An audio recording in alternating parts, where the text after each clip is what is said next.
एक शख्स दूर से आ रहा था, उसने क्या देखा, वो पेड़ जो नीचे सोया हुआ है, एक सांप बगल से गुजरता है और गुजरने के बाद उसके पेट में चला जाता है। मुंह खोल के सोता है तो उसके पेट में निकल के अंदर चला जाता है।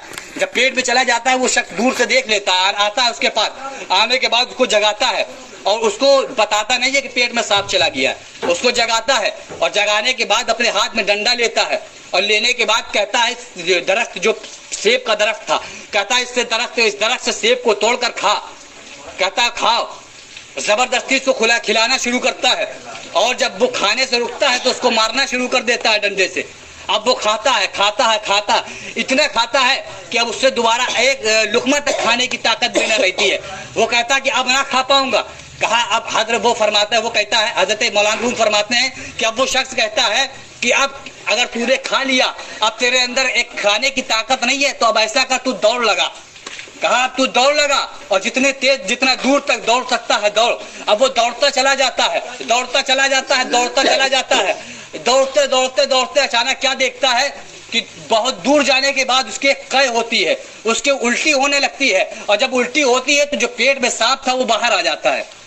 पेट में सांप बाहर निकल आता है। जब सांप पेट से बाहर निकलता है तो वो शख्स उसके पास जाता है और जाने के बाद उससे कहता है कि देख, मैंने तेरे साथ जो ज्यादती की है और जो तुझको तकलीफें, जो तूने तकलीफें सहन की है, ये उसका बदला है। अगर मैं तुझे बता देता कि तेरे अंदर पेट में सांप घुस चुका है तो पहले तू सूझते साथ ही मर जाता। जब तुझे खबर लगती कि तेरे पेट में सांप घुसा है तो तू पहले ही मर जाता।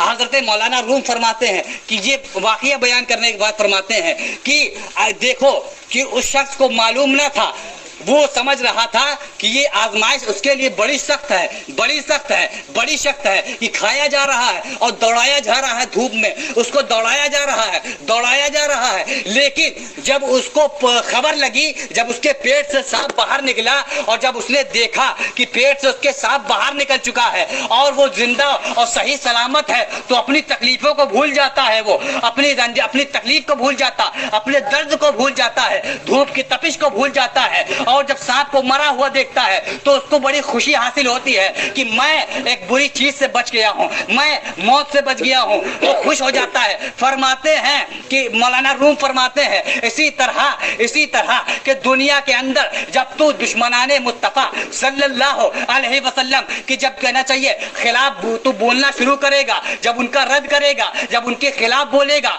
जब उनकी कहना चाहिए ऊपर तू जब तू उनके खिलाफ बोलेगा तो तेरे ऊपर कहना चाहिए ताने भी होंगे, तेरे ऊपर बोला भी जाएगा, तुझको फसादी भी कहा जाएगा, तेरे खिलाफ बोला भी जाएगा, तेरे खिलाफ लोग खड़े भी होंगे, तो सबको बर्दाश्त करना। उस वक्त तुझे ये मुश्किलें बड़ी सख्त लगेगी, लेकिन जब तुझे इसका इनाम दिया जाएगा तुझे मुश्किलें तुझे सामने से रफू चक्कर होती नजर आएगी और तेरी मुश्किलें ये बड़ी कम नजर आएगी। उस वक्त तुम्हें जब जन्नत का परवाना मिलेगा उस वक्त ये मुश्किलें तू भूलता चला जाएगा, उस वक्त ये मुश्किलें भूलता चले जाएगा। आओ जरा देखो, और मौलाना रूम फरमा दिया और यही तक नहीं, मौलाना रूम रदी अल्लाह तआला अन्हु फरमाते, एक जगह फरमाते हैं कि आज कहा जाता है कि ऐसे महफिलों में सिर्फ रहमत की बातें करो, सरकार की बातें करो और कहना चाहिए रद्दे वहाबिया ना करो, रद्दे दयाबना ना करो। मौलाना रूम रदी अल्लाह तआला अन्हु फरमाते हैं कि खुदा की रहमतों का नुज़ूल सबसे ज्यादा कहाँ होता है?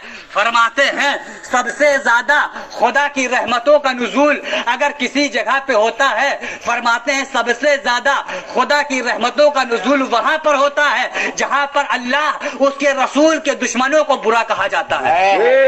ये मौलाना रूम रज़ी अल्लाह तआला अन्हु फरमाते हैं कि सबसे ज्यादा उनके दुश्मनों का रद्द जहां पर होता है, उनको बुरा कहा जाता है आका के दुश्मनों को, सबसे ज्यादा वहीं पर खुदा की रहमतों का नुज़ूल होता है, सबसे ज्यादा वहीं पर आका की रहमतों का नुज़ूल होता है। तो आओ मुसलमानों, अपने प्यारे मुस्तफा करीम सल्लल्लाहु अलैहि वसल्लम के दुश्मनों का रद्द करते रहो, आका के गुस्ताखों का रद्द करते रहो। लोग तुम्हें रोकते रहने दो, क्योंकि हकीकत में मसलके हक का यही है, मसलके आला हजरत रही है,